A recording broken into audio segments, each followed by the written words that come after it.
Well, now let's round up the rest of the week's matches. Starting at Highbury, Manchester City's away record is the worst in the Premier. And although they held out for the first half an hour, they then fell behind to an excellent goal from John Hartson, the young Welsh international. Ian Wright's understudy took his chance expertly after Lee Dixon's pass had found him. Arsenal began to relax now, and 3 minutes from half-time, Ike Immel in City's goal was beaten again. Dennis Bergkamp's creative instincts releasing Dixon for Arsenal's second. The home side seemed to be coasting now. Bergkamp tested Immel with his wonderful shot after a pass from Paul Merson. But early in the second half, City were back in contention. Jerry Craney collecting his 4th goal in 6 starts, this one from Georgi Kinklaus's combination with Nigel Clough. Within a minute, though, Arsenal's 2-goal advantage was restored. Hartson's second of the match, set up by Merson. Manager Bruce Rioch, away on a scouting mission, missed his team's win by 3-1.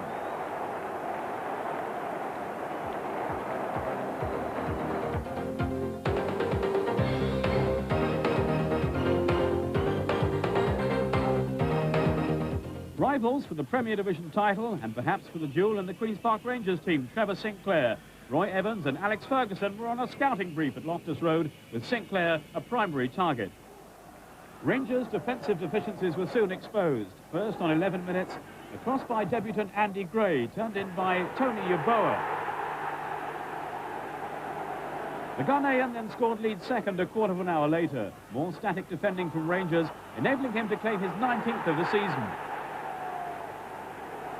But Rangers, to their credit, staged a strong riposte. A header from Kevin Gallen was turned onto the bar by John Lukic. Then on the half-hour, Gallen did score, after some persistent play by Danny DiCchio, his front-running partner. The second half was mainly Rangers, with Lukic in the Leeds goal forced into a number of fine saves, including this one from Rangers defender Steve Yates. Soon after the hour came their best chance to equalise, a penalty awarded for handball by David Wetherall.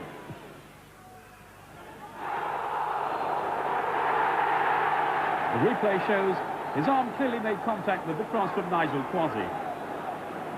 But to the home fans' dismay, Gallen wasted the kick. His shot well saved by Lukic.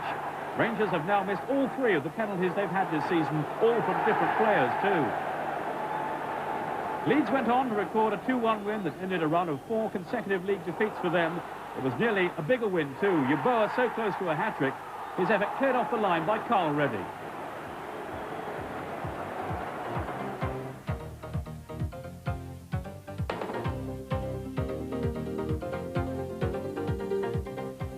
Who said skillful wingers are a dying breed? Sheffield Wednesday's new signing, Reggie Blinker from Feyenoord, is hoping to bring a new dimension to their attacking play. David Pleat believes his arrival will be the catalyst for some improvement from his team after a run of 5 defeats in the last 6 games. Imagine the manager's delight then when, with only 8 minutes gone, his latest acquisition underlined his quality with a fine individual goal. Breathtaking skill from Blinker at £1 million. Pleat may well have found himself a bargain.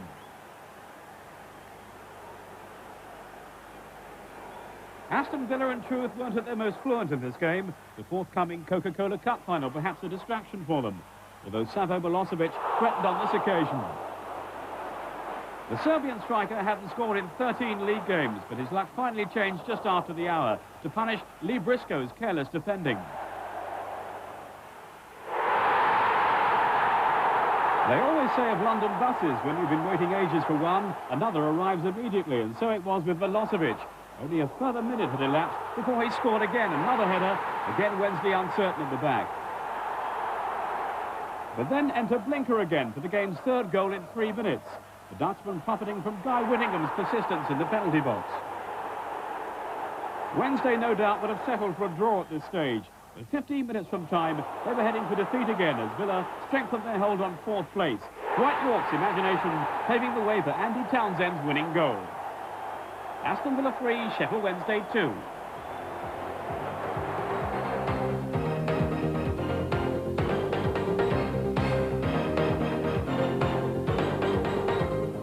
Villa then were in action again on Saturday. Ray Wilkins reckons Queen's Park Rangers need 6 wins from the last 9 if they're to survive in the Premier. But their hopes of securing one of them at Villa Park were soon hit as the home side strode into the lead through Savo Milosevic again. But Rangers displayed commendable fighting spirit in the second half and dramatically swung the game their way. First, Danny DiCchio with the equaliser after the ball had spun away from Paul McGrath. This his 11th goal of the season. Then, with the game approaching the hour mark, Rangers were in front. Kevin Gallen the scorer this time as Mark Bosnich could only parry a free kick from David Bardsley. Rangers had won only once in 10 league starts since beating Villa at Loftus Road. But the possibility of an unlikely double disappeared for them as Villa came back to equalise. A spectacular goal from Dwight Yorke. This was his 21st of the season, and it followed a cross from Gary Charles. Yorke's 8 goals in February had earned him the Premier League's latest Player of the Month award, and he underlined his class again to restore Villa's lead 10 minutes from the end. Same provider, a headed goal this time. Still, Villa hadn't finished though, and a 4th goal put the result beyond any doubt. Rangers defender Steve Yates was the unlucky player here, a deflection from Alan Wright's cross. A 4-2 win for Aston Villa.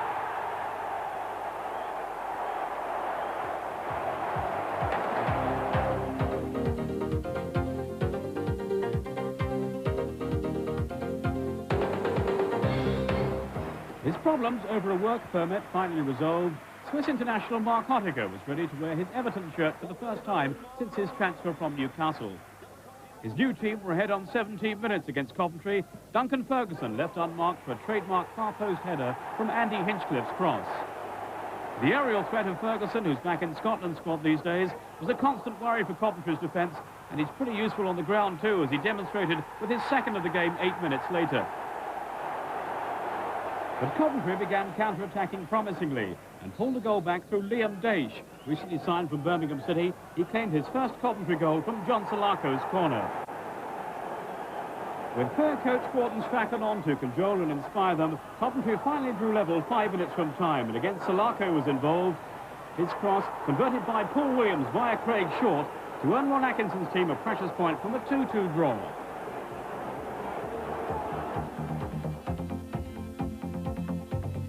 So, checking through the week's results, one stands out, of course: Manchester United's win at Newcastle. Contrasting fortunes for Villa and QPR, 2 wins, 2 defeats respectively. Victories too for Arsenal and West Ham, a useful away draw for Coventry. Down at the bottom of the Premier, QPR are in dire straits now, 3 points adrift of Southampton, who have 3 games in hand. Coventry are edging their way towards safety, but Middlesbrough's decline continues. Only 1 point now from the last 33. These are worrying times for manager Brian Robson. The championship race is a 3-way struggle. Manchester United's success at St James's Park has not only taken them to within a point of Newcastle, but also increased Liverpool's prospects of winning their first title for 6 years.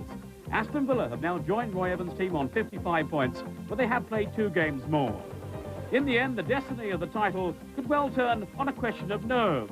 Up on Tyneside on Monday, Manchester United held theirs, but only just.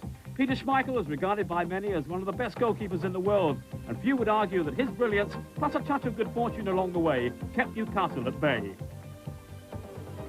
But if Schmeichel was ice cool, then so too was Eric Cantona. A perfect execution to crown a perfect night for Manchester United.